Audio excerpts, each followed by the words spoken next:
How to install Code Blocks IDE. In order to write and execute your C program, you'll need Code Blocks IDE. First, let me show you how to install the Code Blocks IDE in your PC. I will provide the download links in the video description. You can download and install Code Blocks IDE easily. Just follow the steps. First, right-click on the Code Blocks Exe file. Select Run as Administrator option.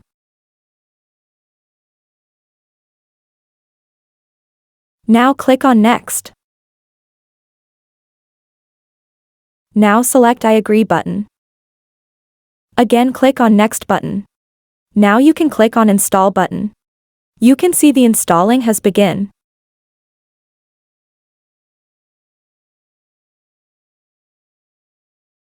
After the installation process complete, you need to click on No button. Now click Next and finish the installation process. Now go to Desktop. You can see the Code Blocks IDE has successfully installed. Now open Code Blocks IDE. By clicking OK button, the IDE will open. Click the OK button again. You can see the Code Blocks is ready to use. Thank you for watching the video.